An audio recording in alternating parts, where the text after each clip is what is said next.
Good evening, listeners, and thank you for tuning in to another episode of Fear the Queer, a podcast that talks about everything on our gay agendas. I'm Kyle. And I'm Josh. And on today's episode, we will be discussing the Season 12 season premiere of RuPaul's Drag Race. RuPaul's Drag Race. Start your engines. RuPaul's Drag Race. But before we begin, Josh, what are we drinking tonight? Well, we actually decided to go get a 6-pack of Coronas because we ain't little bitches. Oh, okay, but here's the thing. You saw how people were stopping drinking Corona because of the coronavirus. Right, as if Corona gave them the virus? And you know what, Corona, we're not sponsored by Corona, and this isn't a paid ad. No. But if you would like to sponsor this podcast... We both just want to get sick and die. Cheers, queers! It's like, oh, okay.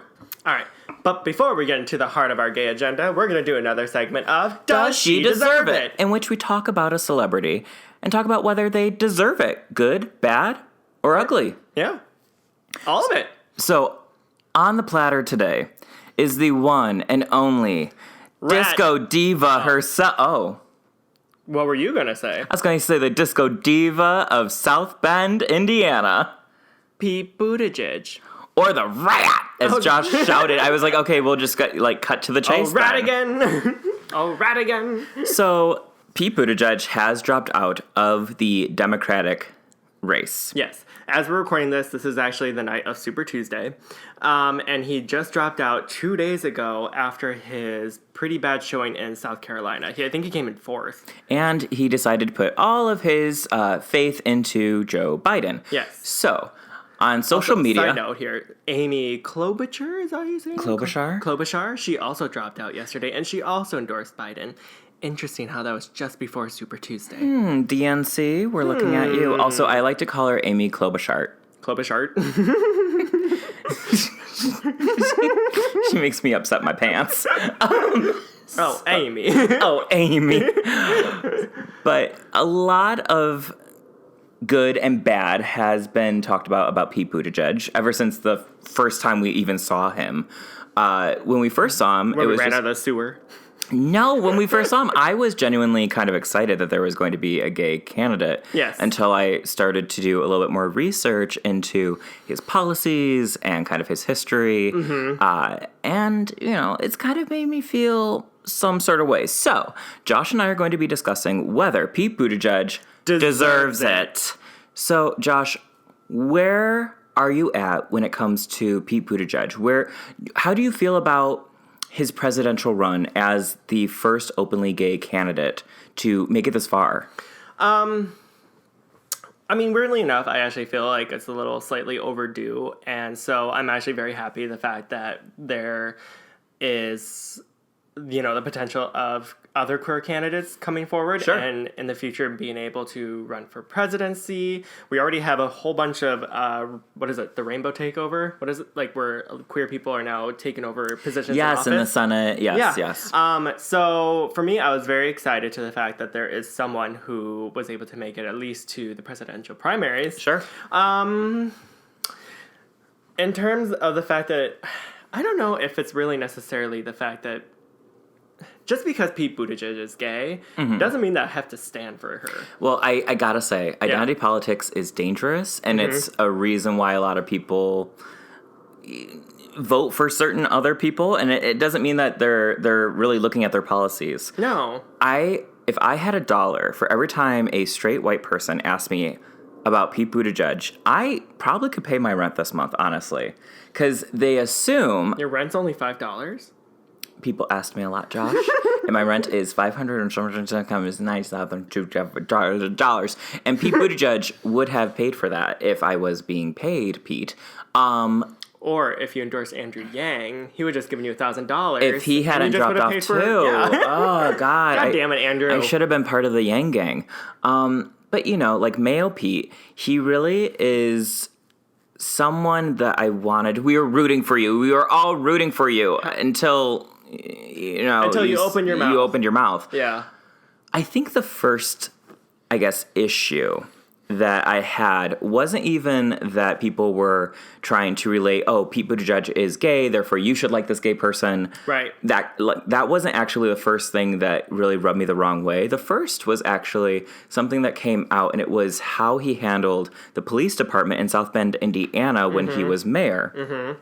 So he was the mayor since 2012 of South Bend, Indiana, correct? I don't have a date for when he...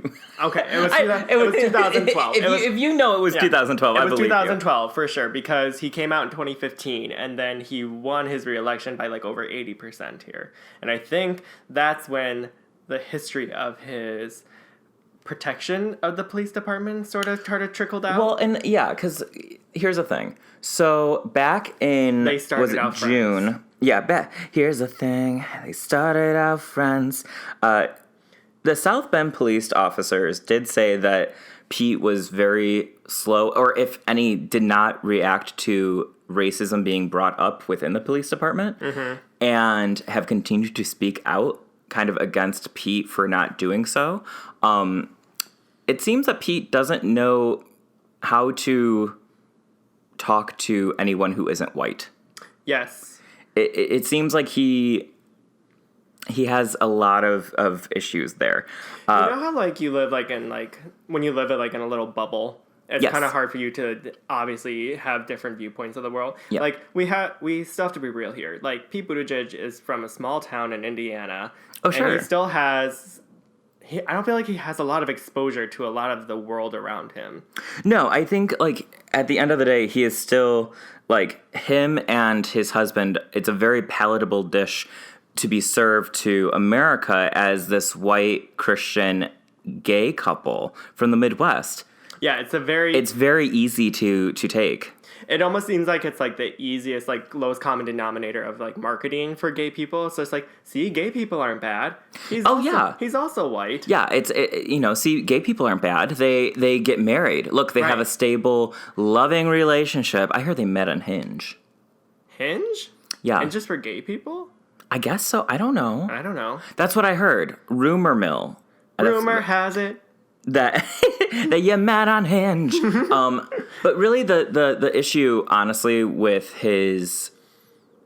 with people of color and black people, is a couple months ago there was a black man who was shot by a police sergeant who was white in South Bend, and that police sergeant did not have his body cam on, and, like, that's messed up. Like, of course he didn't. Of course you didn't, exactly. And instead of addressing that issue, Pete kind of skirted around it. And then an interview came out back in, I believe it was 2012. Don't quote me on that, but it was years before he ever, announced running for president. And they were talking about schools and funding and black kids going to college. And Pete says... He's like, black kids can go to college? Kinda. He said... I'm paraphrasing, that black kids don't go to college because they don't have an example in which, they want to or feel that they have the need to go to college. Where, do you know the publication, The Root? It's an online publication. Mm-hmm. So that's when Michael Harriot stepped in and called Pete Buttigieg out. And was like, no, that's really fucked up that you said that. There's a lot of reasons why kids, black kids and kids of color don't go to college. Right, like he thinks it's as simple as the fact that just because there's a lack of representation, that's the reason why. Right. It has nothing to do with class. It has nothing to do with the fact that opportunities aren't there. Exactly. So, but he wouldn't know. Did you hear what happened? Did Nicki Minaj go after him? So, no, Nicki did not go after him. But... Pete, actually, and I'll give him props to this, he called Michael, and he was like, okay, I've never been called a lying motherfucker before. Truly. Yeah. And then was like, I'm just going to let you talk. And... Where? On the phone. Oh, okay. Like Michael Harriot, who wrote the thing for The Root. Oh, yeah, calling Pete Buttigieg out for this interview. Yeah. And at the end of it, and Michael Harriot has spoken out on this, and he thought that that was pretty cool. He's never had anyone do that. But the important thing was that Mayo Pete did understand that what he said was wrong. Not that it wasn't like please forgive me. I said something and I don't want to be seen as this racist. Mm-hmm. It was, he understood what he said was wrong. Right. And I think a lot of people, when we're confronting racism and especially institutionalized racism, we don't want to be seen as racist when in fact it's not necessarily, no one's necessarily calling you racist, but they're trying to tell you why what you're saying is ignorant. Yes. Right. And you and I know people like that too. So, yeah. Yeah. So I'm looking right at him. Hey baby, I'm always trying to learn. But yeah, so they had a really... Speaking of which, side note, friends and family, speaking of learning, so Kyle and I have two very different ways of saying the word pal. Oh, pal. I say P-A-L, pal. And I say pale. Pale? Pale. Okay, like if you have a friend, what would you call them? A pal. And I would call them a pale. Pale? You would call them pale? Pale. Like, hey, pale. Pale? Pale. Like, are you saying like you're pale? Like you're white no, pale? Like you are I am white, but like my pen pale. Pale? My pen pale. Your pen pale. Pale. Like I'm just imagining a bucket full of pens. I think... Listeners, Josh is a bully. Like, I grew up, I had a speech impediment. This is real. I had a speech impediment, and I had to go to speech therapy until I was in 5th grade. So I don't need you coming in here and being racist. Not in my house. I have never been called racist before in my life. Well, there's a first for everything. You're Pete Buttigieg. Pete Buttigieg. I've never been called racist before in my life. Yeah, so I will give props to my pale, Mayo Pete, because... You love mayo? I do love mayo. I do love mayonnaise. It's part of my culture. But I think something... And really, that wasn't really reported on, that he had reached out to Michael Harriot. It was kind of skimmed over, which I get, but like there's bigger issues beyond that. But I'll give him that. I'll give him that he was trying and willing to learn, whether it was damage control or not. Right. He's a politician. Right. That's what he's trained to do. It's funny because someone actually made an Instagram story the other day that was saying like how people are basically problematic for trying to morph Pete Buttigieg in a type of gay that they want him to be, as if there's a type of gay that there should be. Mm-hmm. And I kind of read that. I was just like, that's not really why. Maybe some other people are trying to do that to Pete Buttigieg. Sure. But for me, I actually just feel like he's just not as liberal as I wanted him to be. Yeah, a lot of his policies, like when we look down the line of, super liberal to more moderate, he's pretty close to, or he is pretty close to Joe Biden, which is more of a liberal, moderate neoliberal type situation, as opposed to Bernie Sanders, who's a democratic socialist, and, so on. I think it's just, I can't tell if it's Pete that rubs me the wrong way, or if it's how the media displays him as this kind of icon of gayness, that he is a pinnacle of LGBTQ, what people should be. And I can't tell if that's his own doing or if it's that the media has consumed him and then regurgitated it as, oh, this is how I like to see my gays. And maybe that's what it is. I think it's more of the latter than the former, because I don't think Pete Buttigieg is really trying to advocate himself as just a gay president. Right. Like, and I do feel like the media needs to focus on something, and so they latch onto the easiest thing that they can think of. It's like, oh, Pete Buttigieg is gay. Oh, middle of America people who have never been exposed to gayness before. Like, it's easy for them. It's easy for them. Like, do you remember when the Iowa caucuses came out and Pete the woman won? And there was a video that surfaced online of a woman voting in Iowa being like, Pete Buttigieg isn't gay. And there were people at his rally being like, yes, he is. And she's just like, well, I didn't know that. And the girl just very calmly is like, well, it's kind of common knowledge, as if the most polite way to say, you're a fucking idiot. Yeah. And what I like is that woman was like, well, it's against the Bible. And the woman was like, actually, Pete Buttigieg is a Christian. I'm a Christian, ma'am, and I understand that maybe this is hard for you, but if you agree with his policies, why should that matter? Mm-hmm. And the woman's just like, well, obviously you didn't read the Bible.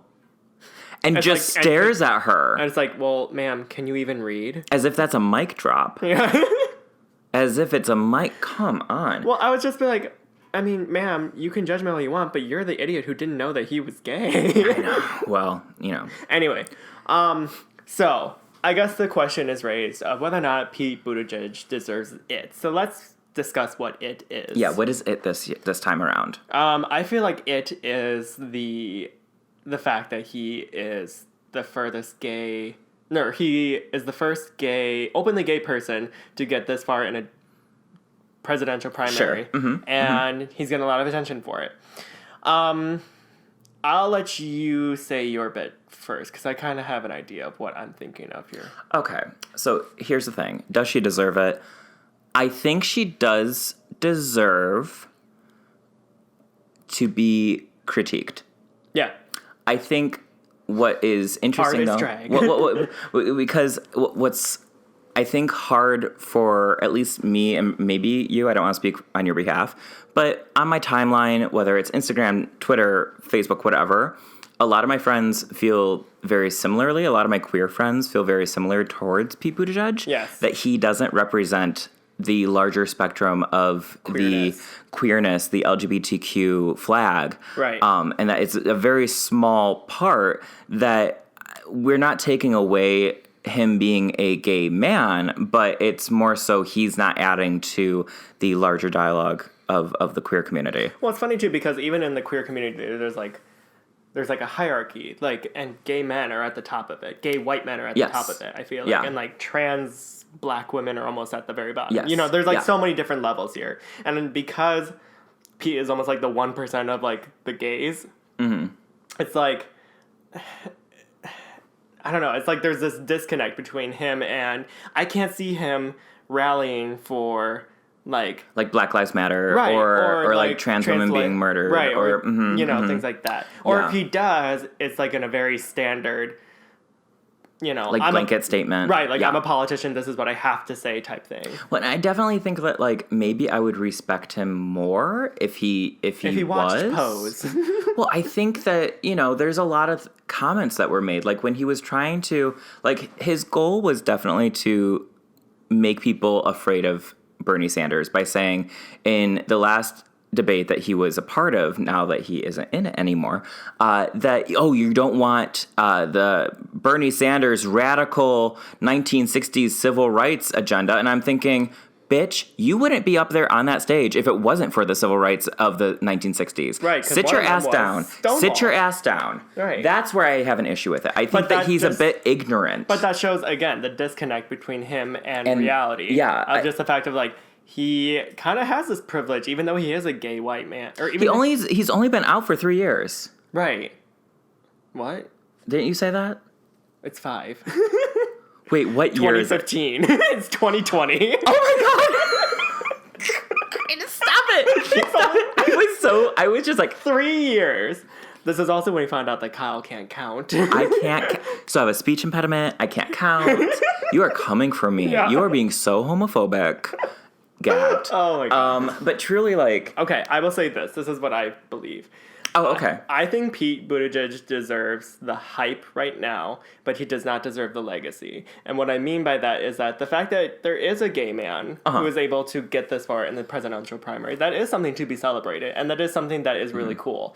But to have a legacy behind that, I don't think he's really going to have one. He's not going to be remembered in time, at least right now. He's not going to be remembered in time of a Harvey Milk. Well, because he hasn't done anything. Exactly.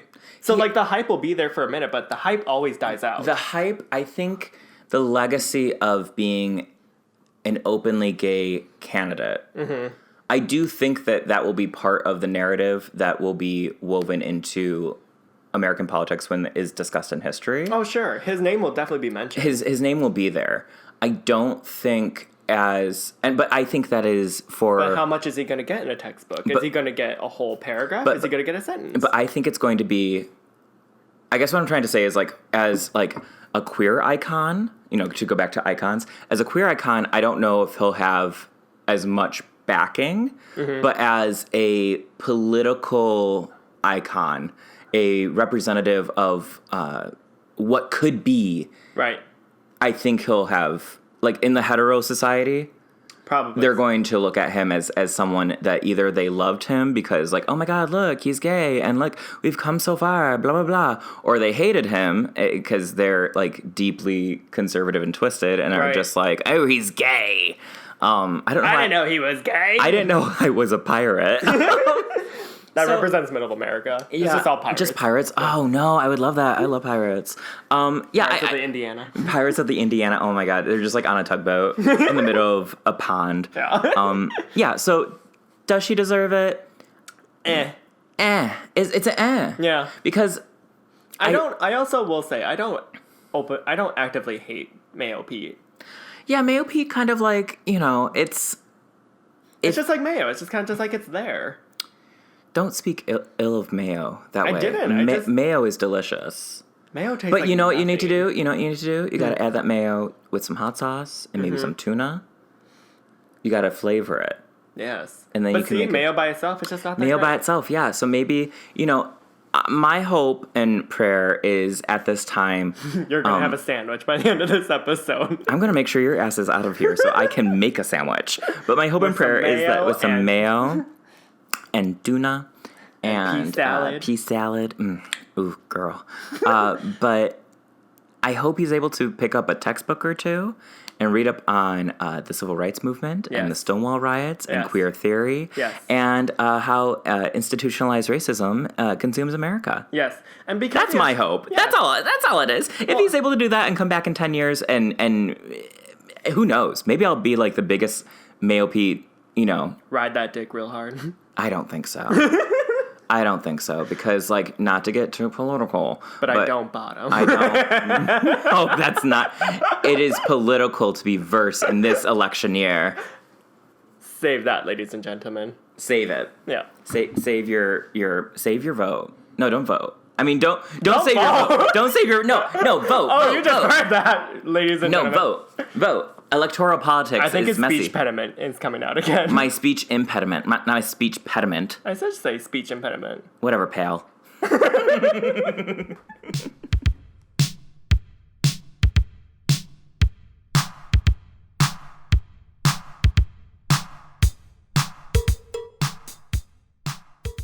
Now, to get to the heart of our gay agenda, RuPaul's Drag Race. So we are back, and please welcome to the stage our opinions of this season premiere. We're on to season 12. Stanky. Nasty. I don't know where I was going with that. What the hell? I don't know. Wearing stanky, nasty. What? I was what going are to you say our saying? opinions are vile and vicious and rude, but I don't know what I was saying. Yeah, because I don't think mine are that bad. No, mine aren't either. Yeah, okay. I was just joking. Okay. Oh. Funny. So every year we always look forward to RuPaul's Drag Race. And I should say, before, kind of like a little disclaimer, I still want to make known that I think that RuPaul's Drag Race should include trans and ab-fab queens in this competition. Yes. I think it's overdue. I think it's lazy on the behalf of RuPaul and the producers. Yes. I also feel like they are missing out on so many different opportunities by having more inclusivity. Well, yeah, because I think that drag is all about being inclusive. And how can you say, oh, we're an inclusive show? Everybody say love when you don't include a chunk of the community? Right. Again, that's something that it's palpable for middle America, but not for the queers. Right. So let's get into the gig. Yes. This season, Season 12. Season 12. We have, is it 13 queens? 13 queens. 13 queens. But this first part is part 1 of the season premiere. So it's going to be 2 parts. Since it's part 1, we only get 7 of our queens. So Josh and I are going to go through. We're going to talk about each of the queens, our first impressions. We're going to talk about the fashions. We're going to talk about what happens in this episode. Take a breath. I'm just excited. The guest judge, which is... Nicki Minaj. Yeah, that's right. Onika Mirage. Yeah. Oh, Girl. Josh did like a mouth thing and looked like Kirby. Trying to like suck something and like, trying to suck up all the dicks. I'm trying to be like... No, I'm trying to be like her alter ego. Like, what is it, Roman? Roman? Yeah. Roman. You sound like a Muppet. You're like, oh! You sound Waka! You sound like Miss Vanjie, if anything. All right. So let's get into it. The first queen through the door, we have Britta, which formerly Britta Filter. Right. But for copyright purposes, they call her Britta. Well, actually, before we get into the queens, I just have to say really quickly that the fact that they split the premiere up into 2 parts, that gives us way more time to get to know the girls. Oh, yes. And we actually are able to kind of see their personalities, because if you cram 14 girls in an hour episode, people get lost. You don't know who people are. Oh, and half the time you're kind of like, okay, well, that person definitely is going home first. Right. Because you're just like, that they're not getting a lot of airtime. It's just, it is what it is. Mm-hmm. So, very happy about them splitting it up into 2 parts. Yes, because now the show gets to breathe a little. Yeah. Yeah. So the first queen up is Britta. Yes. Britta comes in and she's loud and bubbly, has the biggest mouth ever, big hair. From New York. She says that she's Moana in drag, she's Maui out of drag, she's in a leopard print ensemble with like a furry, like, fox thing going on, and she got this kind of like raspy voice. Yeah. Immediately, I am pegging her. Well, I'm not pegging her, but I am going to put her on maybe my top 3. Oh, easily. Top 3 of the season. Britta is already in my top 3 automatically, because she has that sense of charisma that I look for. Like, she has that je ne sais quoi. She just walks into a room and you're just like, ooh, who's she? Yeah, I like her. Yeah, she has a really, really good energy. Yeah. And what we know of this queen is she's quite political. Mm-hmm. She has gone to marches. She advocates for a lot of different people and things. She's not afraid to protest and put her opinion out there. Yeah. So I appreciate that too. Yeah. She's daring. She actually reminds me of a former contestant a little bit. Who's your former contestant you're thinking of? Peppermint, in a way. Okay. The reason why I say it is because they're both from New York. They're both politically and outspoken. And they both, I feel like, in my opinion, both are very well-rounded queens. And they like tick a lot of the boxes. Yeah, they're able to act. Charismatic. They are able to act. They have... Beautiful gowns. Yeah, lovely gowns. Beautiful gowns. Beautiful gowns. And they could lip sync the hell out of anything. Yes, I'm very excited to see where Britta goes with it. Yes. So then the next girl who walks in is... Nicky Doll. Nicky Doll, the French queen. Who, maybe I should have saved the je ne sais quoi, because I know like 3 things in French. Je ne sais quoi, ménage à toi, and baguette. So first thoughts on... Saboteur. That was funny. No. First impressions of Nicky Doll. It was funny because in the reveal, I actually wasn't that impressed with Nicky. I was just like, okay, she seems kind of cold. She seems kind of off. Like, she's sure, French. she's a looks queen, but she's I feel like cold she's and off. She's French. Yeah, she's not gonna have like the personality, the competitiveness. I feel like. Okay. Yeah, but then she walks in, and I realized, oh, she's actually like very warm, and her. What was her entrance look? I forget. It was this beautiful, like, black and white, kind of sparkly dress that was cut real short. Yes. Showed off her legs, beautiful legs. Yes. And had a cute little red fascinator with kind of this, like, leather pointy, like, it's like an anti-feather almost. Yeah. And she runs over and is talking to Britta. There's a ghost. Shh. One moment, please. I'm getting buzzed. Just one moment. One moment, please, listeners. I don't know what that is. Should we go down there? No, I'm not going down there. What if it's a serial killer?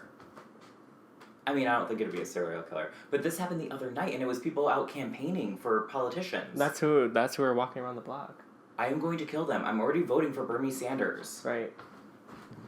Okay. Sorry, listeners. Okay, sorry about the interruption. Sorry, Someone listeners. rang Wow. Kyle's door, and it scared the shit out of me. I know. We're just trying to get back into it. Okay. So we were talking about Nicky Doll. Yeah. So I feel like the producers have set up her storyline for the rest of the season here, in the sense that, like, unfortunately, she has to translate a lot of things because English is not her first language. Sure. There's a lot of running good jokes. The fact that she kept miscommunicating things, like, or she mispronounced things. Like, I think she said... one of the girls looked like Lemurian, And they're like, a what? And they're like, you know, the one with the big eyes. They're like, a lemur? Lemur. Yeah. Mm-hmm.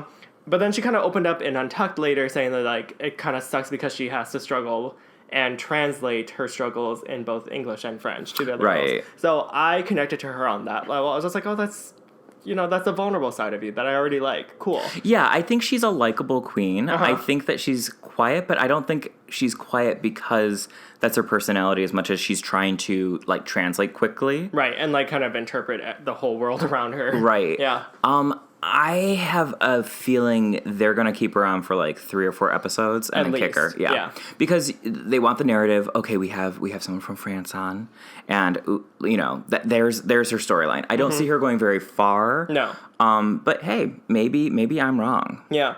I mean, she could. I could see it. She could go far, I guess. If she has the confidence.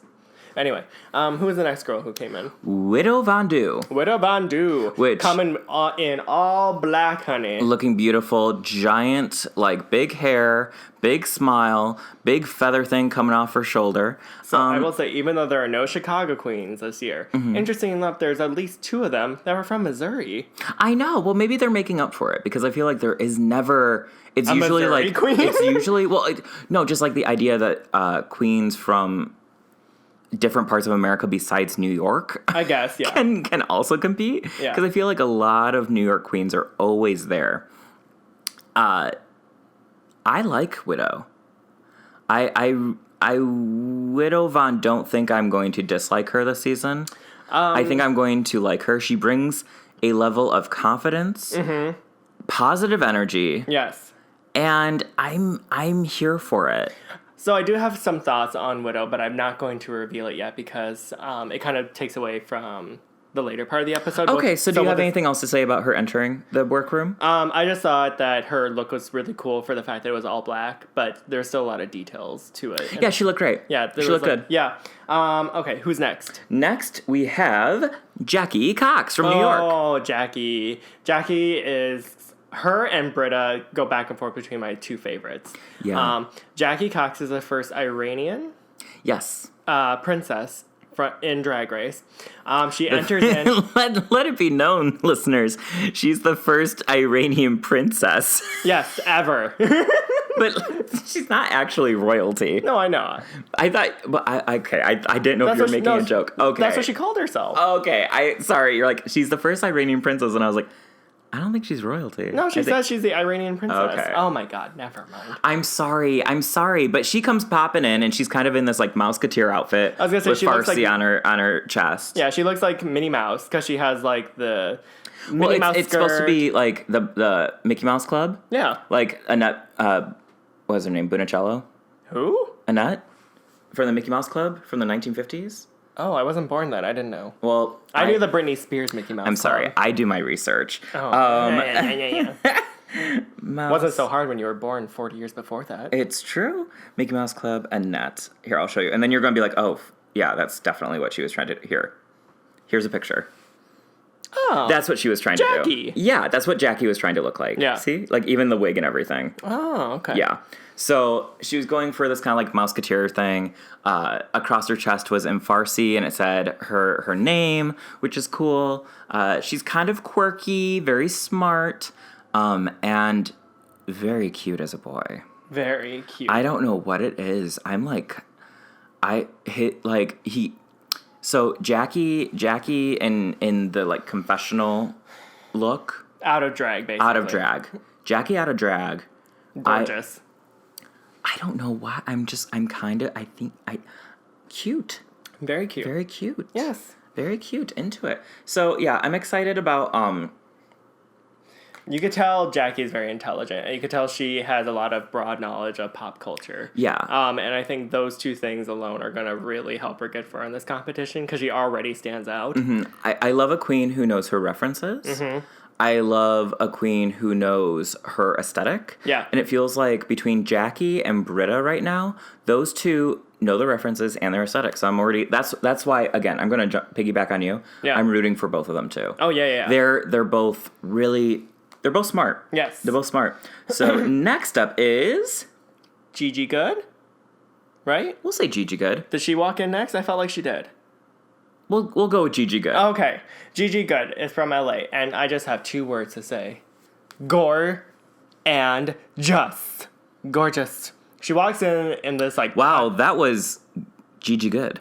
That was Gigi Good. That was good. She walks in with this like sailor pirate captain aesthetic attire on. Yes. What was it like? She's discovering new lands. Yes. And she's going to get a bountiful booty. my boyfriend says that she looks exactly what like a 90s supermodel looks like. Yes. Like her physical features, like obviously she's painted, like she has her makeup on. Right. But physically her features, she has this beautiful, like very strong jawline. Right. And Beautiful high teeth. cheekbones, great teeth, like a big mouth. Yeah. She looks like if Farrah Fawcett and Morgan McMichaels.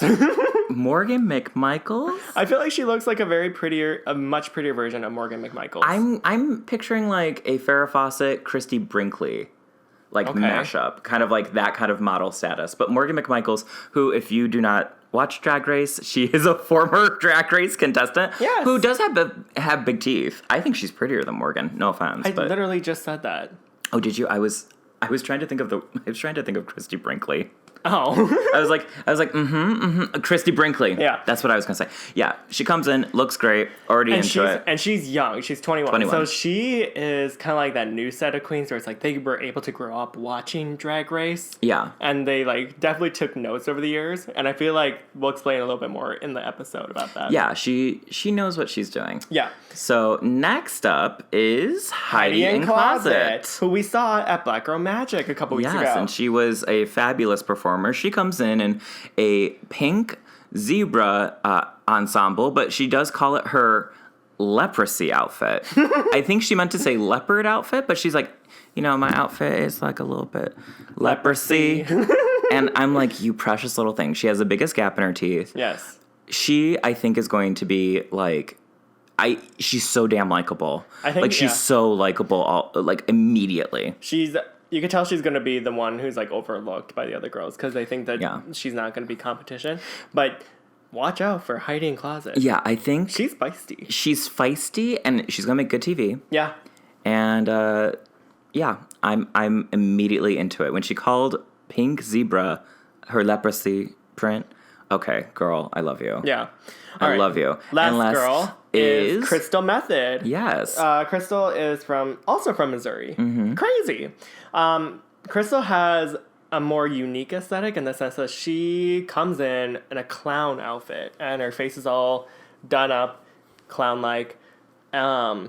She's like an artwork. Yes, she's an artsy queen. Yeah. And not to pigeonhole anyone, but like first impressions, kind of club kitty. Comes in the clown outfit. I wasn't a huge fan of the clown look. It was a choice, but at the same time, I do like people who can kind of laugh at themselves and be like, "Look, we're a bunch of clowns." Sure. Yes. Also, the fact that if you are daring enough to just kind of do your own thing in Drag Race and still kind of stand out. Yeah, and still stand out. Good for you. Yeah, like no one, even though she came in as a clown, and all these queens look like they're on the same level. Yes. It's cast really well. Yes, everyone seems like they're ready to go. Like they're all very ready for the competition. They're aware that they are on television. Right. But not in a bad way. No. Because sometimes you want to be on TV for the wrong reasons, which is just to get attention, and you are willing to start fights just for that alone. Well, I wasn't going to say silky ganache, but by the time you got to that end of the sentence, I think that's what you were trying to say. Sure. But these queens, they know they're on TV. Yep. They're aware of what they're trying to produce, the characters they're playing, but they also are just sharp and smart. Mm-hmm. So then we jump right away into the mini challenge, which is bringing back season 7's mini challenge of the first episode, which is 2 runway looks.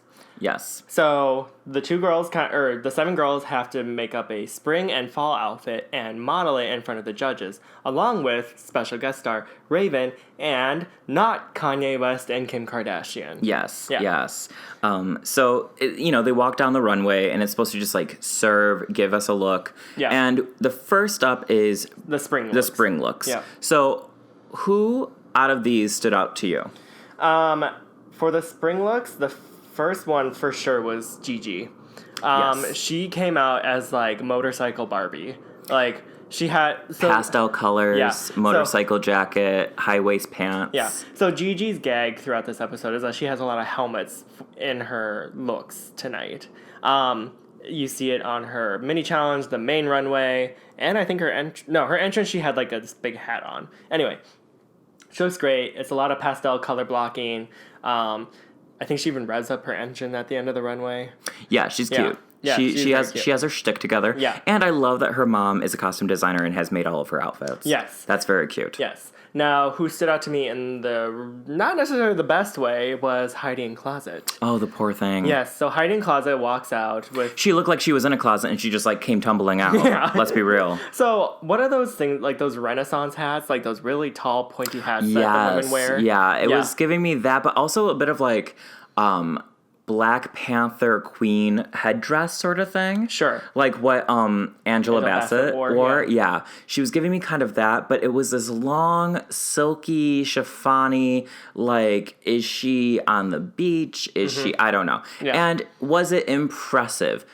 It could have been. Yeah. But the poor deer, Her hat falls off. she starts walking and the headdress starts teetering and it falls off. Yeah. I give her props though that she did not flinch. She just kept walking and it made me go, okay, I like you. Yeah. She didn't even really acknowledge her goof up, which I liked. And she joked about it in the confessionals. Yeah. Like she was funny. like what did she say? Like her slave hair or something like that? God. What is it? No, her civil rights hair. Civil rights hair. Yeah, I was just like, well, no, I was like, oh my God. Oh my God. She was funny. Yeah. Who else stood out to you? There was one other queen that I liked her look, but I wouldn't call it a spring look. Oh, Widow? Widow. Yeah, she came out and Michelle described it as like a Missy Elliott. It was Missy Elliott. Yeah, it basically was. Not in a bad way. No, she had this like giant oversized jacket on that she kind of like unzipped. Had this hood. Yeah, this big giant hood. Unzipped it. You had this cute sports bra showing underneath. Yeah, I liked it, but it was like this neoprene fabric. And it just looked kind of heavy. There was too many layers. And that would have been also my critique for Gigi. But for some reason, Gigi, it worked. I don't know what it was. Was it the coloring? Well, because like Gigi had like very like pastel, like floor, like, you know, like light pink, light green, you know, colors. Yeah. And Widow's was more neon. Yeah, more neon, and it was very heavy material. It looked heavy. I even thought when I was writing down notes, I even thought that was her fall look. Yeah, like if she could keep the pants and maybe just the sports bra and it would have worked. But I did like the hood. Yeah. It was cool. She looked great. It was a great outfit, just the wrong concept, I feel like. I think she was kind of like, okay, I need a spring look. Yeah. And we're doing this. Yeah. So then they do the fall runway. Looks. Yes. And who stood out to you for the fall?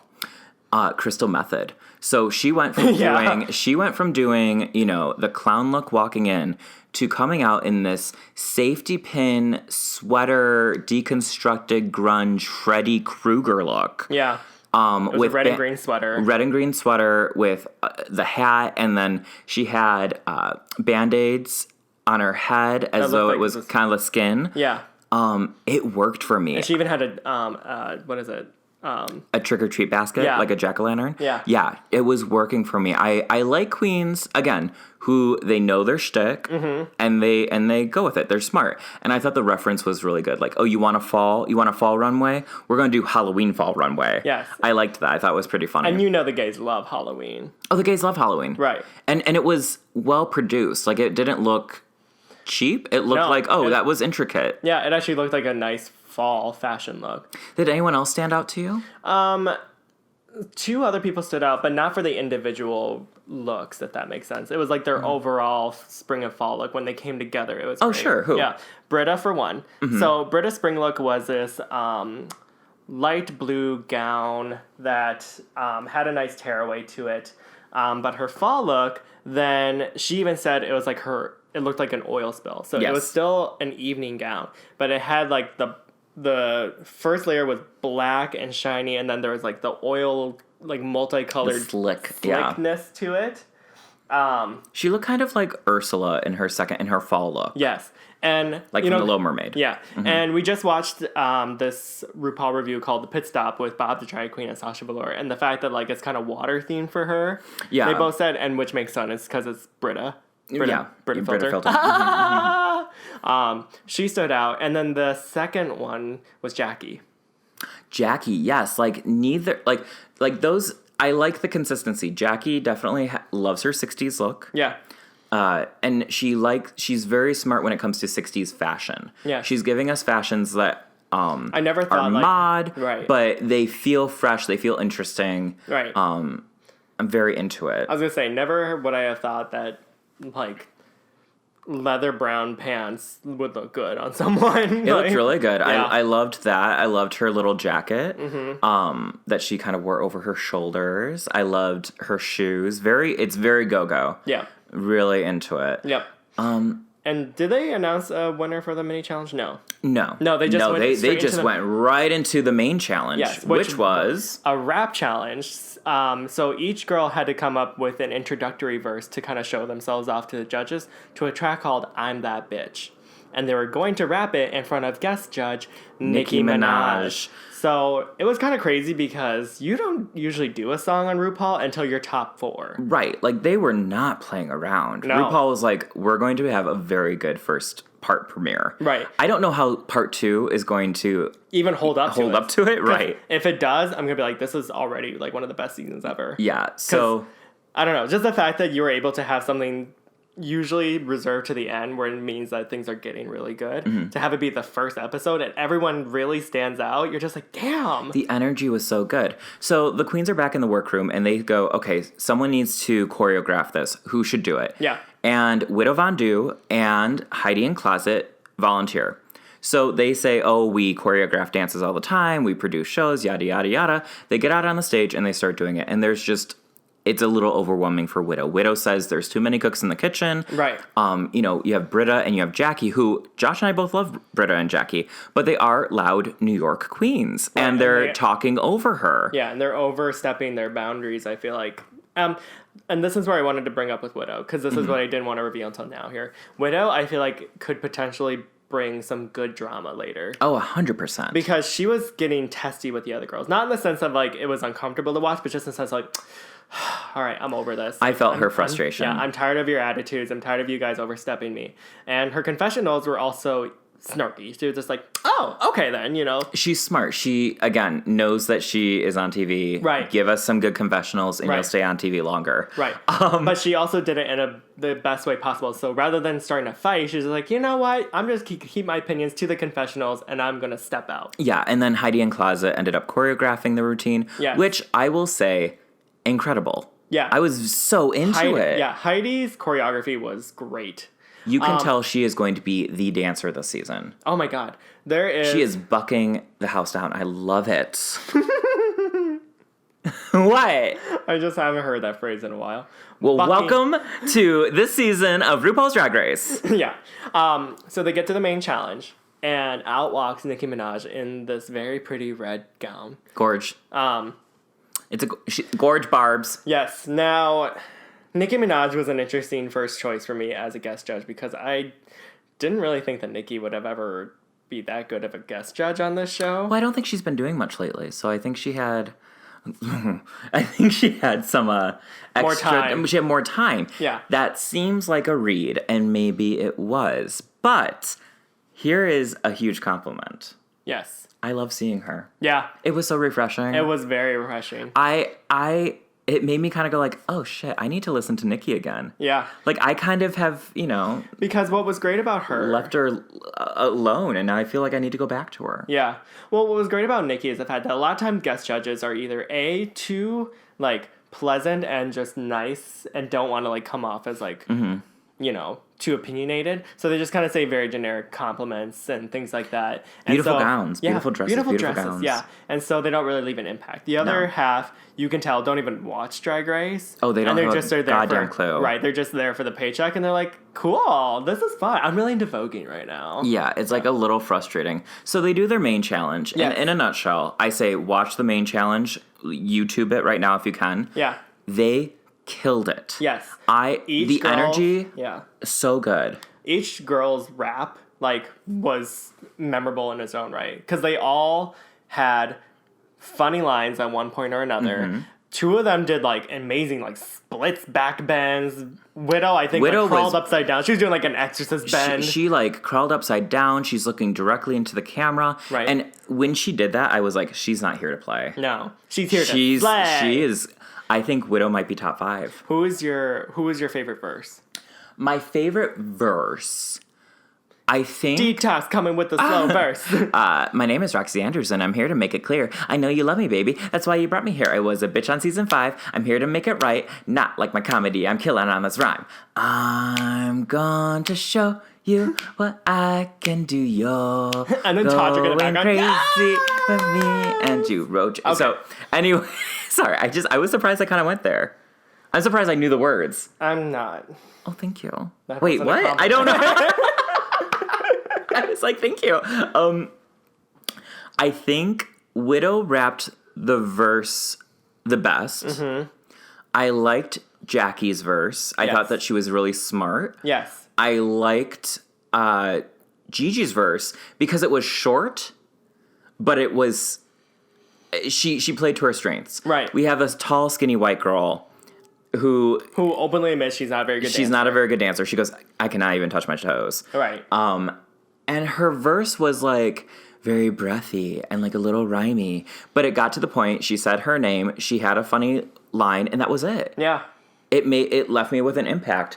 Like, none of them really floundered in any way. No one had a fall. No one flubbed their lyrics. No one had really boring lyrics. Like, it was just, like, very solid across the board. Right. And which usually in a group challenge is very hard to accomplish. Yeah, and if you're going to do a verse like that, the biggest issue is when queens don't say their own name. Yes. Like, if you're like, my name is Roxy whatever. Anderson. My name is Roxy Anderson. I'm here to make it clear. Like, you need to, like, Detox coming at you with a slow verse. Right. Like, you need to make say, sure that your presence is known. Right, because otherwise you'll forget that verse. Yeah. And each of them was good about making sure they had a moment where they're like, oh, Gigi good, or like, you know, Crystal Method. Like, they all did a great job with that.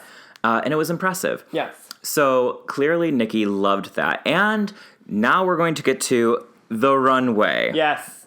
Runway. Runway. And the theme was sparkles. Sparkles. Yeah. So glittery, sparkly, shiny, that kind of stuff. Yes. Who stood out to you in this runway? Again, Gigi. She comes out with a glittered black helmet that reminded me of the girl from America's Next Top Model when she had that helmet on. Oh, you love a helmet. We love a helmet. We love a helmet. And then she has this bright green I would call jacket it kind of like a mint green. High-waisted pant. Yeah. It was like a mint green. Mint green. Yeah. And then this black latex. Her makeup was beat. So pretty. Jackie, again, looked great. Jackie's was my favorite. Yeah. Yes.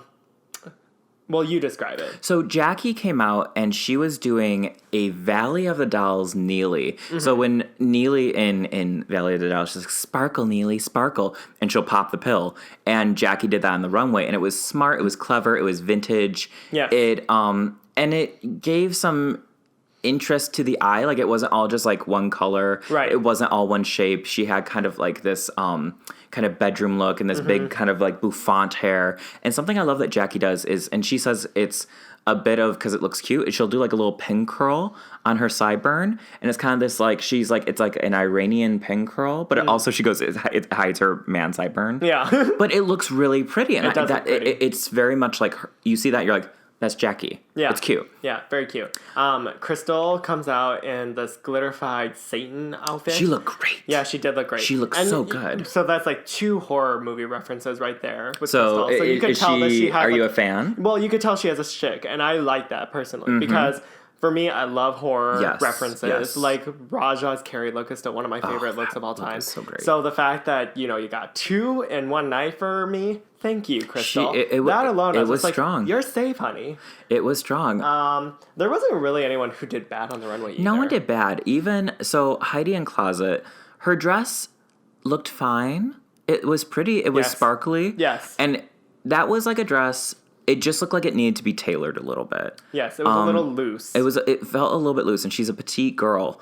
And the wig was like 2 inches too far back. It was, and she was trying to hide it with rhinestones, and it just wasn't. But you can see her hairline, I feel like. I don't know. Yeah, and this is where I get into Nicki Minaj's critique as a judge, because what I liked about her is that she even told Heidi, she looked at her, she's like, I love this gown, but I hate your makeup and hair tonight.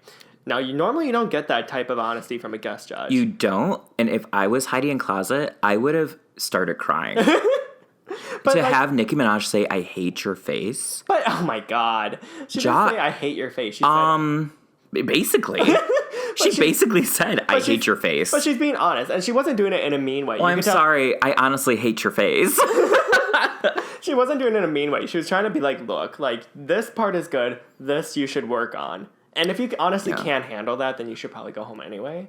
But, she would, and then me packing my bags already. I'm like, I can't handle it. Yeah. But none of the queens looked bad. They all did solid on their verses. Yes. And again, Nikki like also pointed out, she's like, oh, I liked how you said this, like She's like, you had a double entendre. You had some really good rhyme. Oh, what was the one?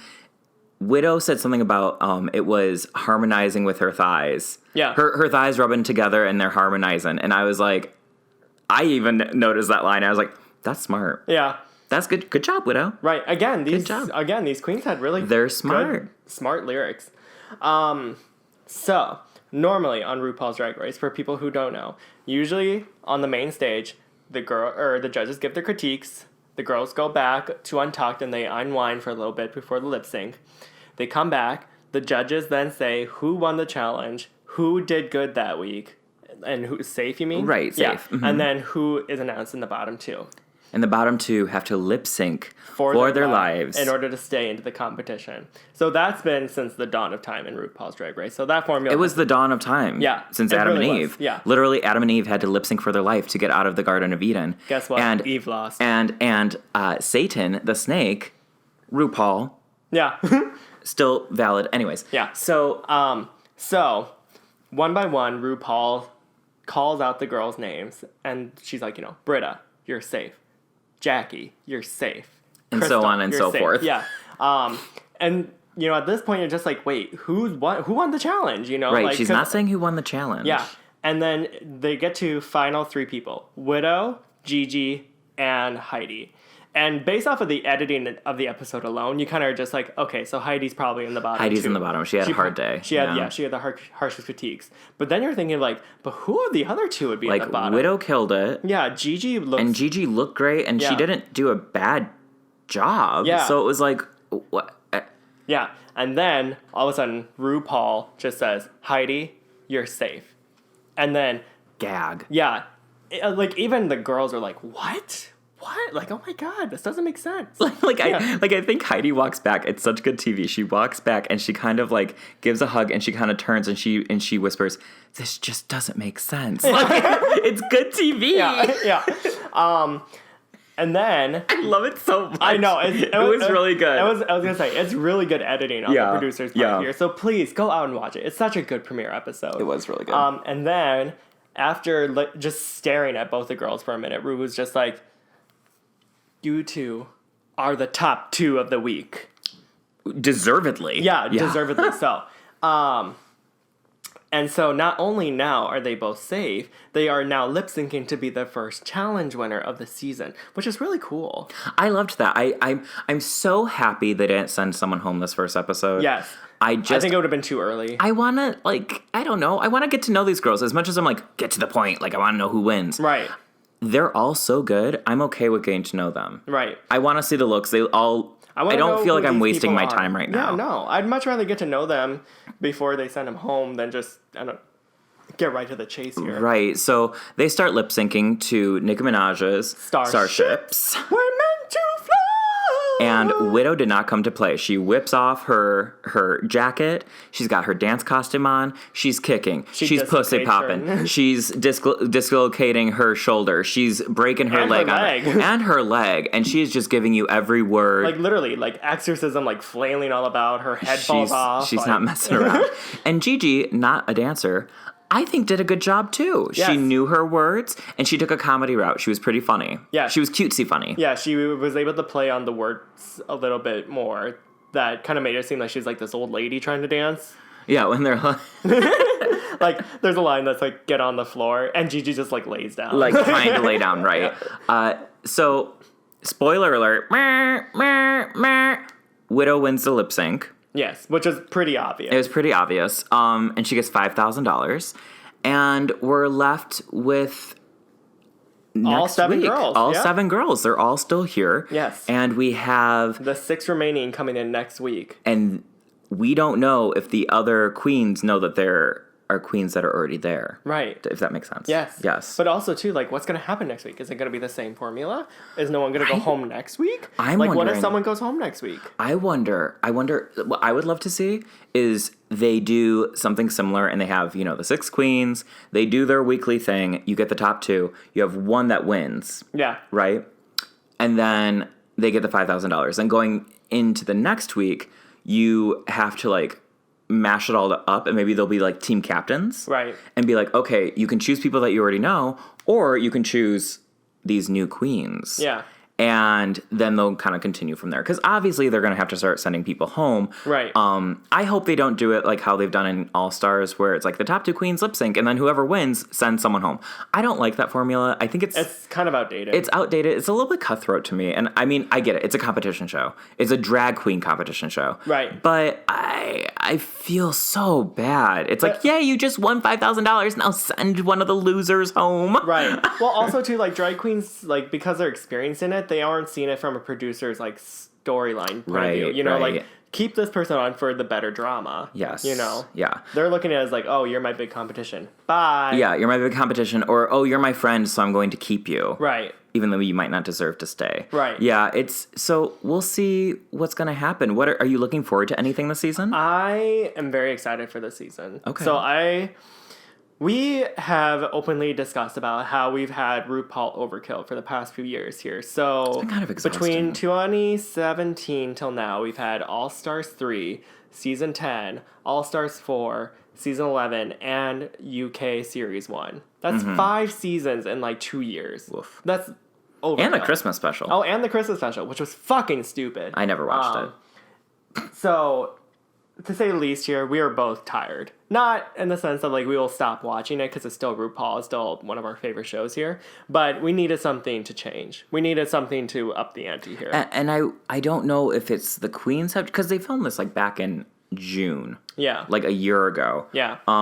So I don't know if they just have cast a really strong cast this year. No offense to the other contestants on previous years, but I No. feel like I don't know. It feels really well cast. Well, I think it's a combination a little bit of a really strong cast in general this year. I think that I think the girls are really strong in general. And I think the producers are finally hearing what the fans are saying. Yeah, they need to listen. Yeah. I'm hoping that means that season 13 will include either an ab-fab queen, a trans queen, or maybe a couple of them. Like, give us something. Yeah. Because they did listen in season 11, because the outcry in season 10 was there's no queens of color, there's no black queens. Then season 11 came, and it was like almost all black queens. Yeah. And so producers will listen. Yeah.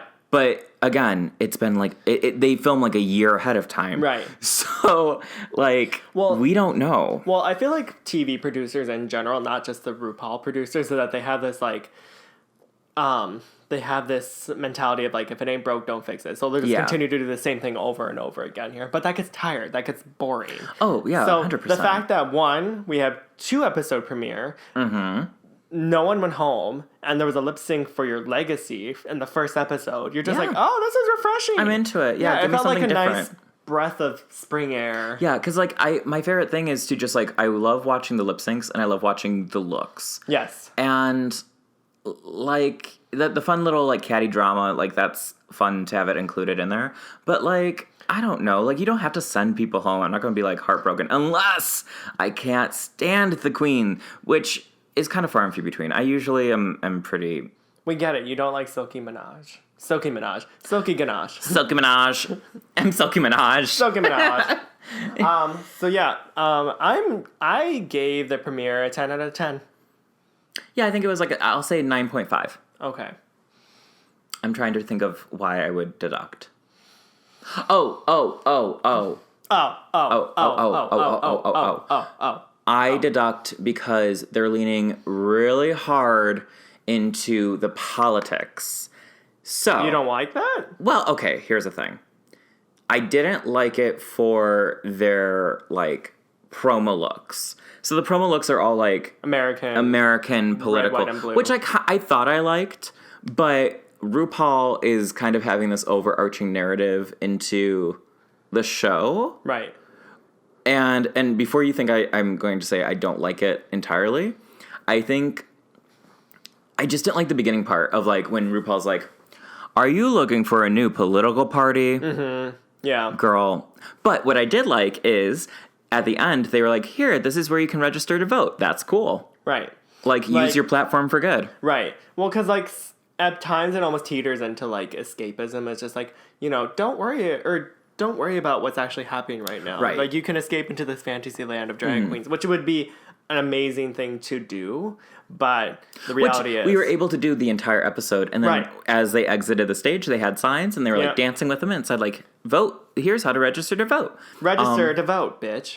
Which I'm like, okay, good. Yeah. I think RuPaul and all the issues that we have with her, using the platform to try to get people out to vote and make a difference and get the gilded orange turd out of the office. That's she could do.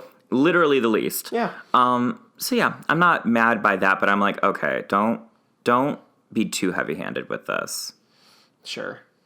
Well, I'm okay with it being heavy-handed as long as it's done in a not Heavy-handed way. No, in a I'm okay with it being heavy-handed as long as it's not too heavy-handed. no, as long as it's not done Like for like smart? cheap gimmicks. Okay, maybe that's it. Maybe Yeah. that's why I get frustrated a little bit with the promo where it's like the red, white, and Ru, and like you want a political party. Well, it's like and- you can. Well, and she's playing her own song, American, in the background. Yes, it's just like that's weird to me. I'm like RuPaul, we get it. Like you made a you're- terrible you, song. You made that song is not her best. Yeah, it's as long as it's not too heavy-handed in that way, I'm okay. Like if when it's so full of like, oh, RuPaul politics, I'm like, no. But Right. if you're just like, hey, people, like, this is the reality that we live in. Yeah. Please go out and vote. Like that, I'm totally fine with. I'm excited to see the season. AOC is going to be on, Robin's going to be on, Shaka Khan's going to be on, Winnie Harlow's going to be on. It's going to be Jonathan Bennett. His hair looks so sexy pushed back. So I think it's going to be a good season. I'm looking forward to it. But ever since like, I don't know, maybe season 10, I've kind of taken a step back from investing my whole life into it. Yeah. Because season 10 wore me the fuck out. Yeah. Like, that one was like too much and heavy. And I mean, there was a lot of really important points made. I was going to say, it was an important season to watch, but not one that was most enjoyable. No. So I'm looking to enjoy, but also make sure that the reality is still there and present. And I can't wait to see the gowns, the beautiful dresses. Okay, we get the joke. All right. Can I say something else? What? I'm excited for Respect. Oh, the Aretha Franklin. I'm excited for starring it. Jennifer Hudson. Yes. Yeah, very excited to see those gowns and dresses. Oh my God, shut up. All right. So, for those of you who have also watched the episode with, or, haven't seen it and then want to comment it after they watch it, you can send us your thoughts on it at fearthequeerpodcast@gmail.com, or send us a comment, or anything on our Instagram page at fearthequeerpodcast. Or Facebook, you can also I know it's a little antiquated, but yes, Facebook. Well, you can like and follow us on Facebook. We'll be there. You can also rate, subscribe, and comment on Apple Podcasts, SoundCloud, and Spotify. That helps us so that other people can listen to us talk about our gay agendas. Yes, and gives us more ideas of what we can do for you guys in the future. So, as always, I'm Josh. And I'm Kyle. And we're Fear the Queer. Bye. Ooh, yes, darling. Ooh, fancy lady. Pal. Pal. Pal. Pal. Pal. Pal. Pal. You're don't be. Now I'm just mocking You're you. a bully.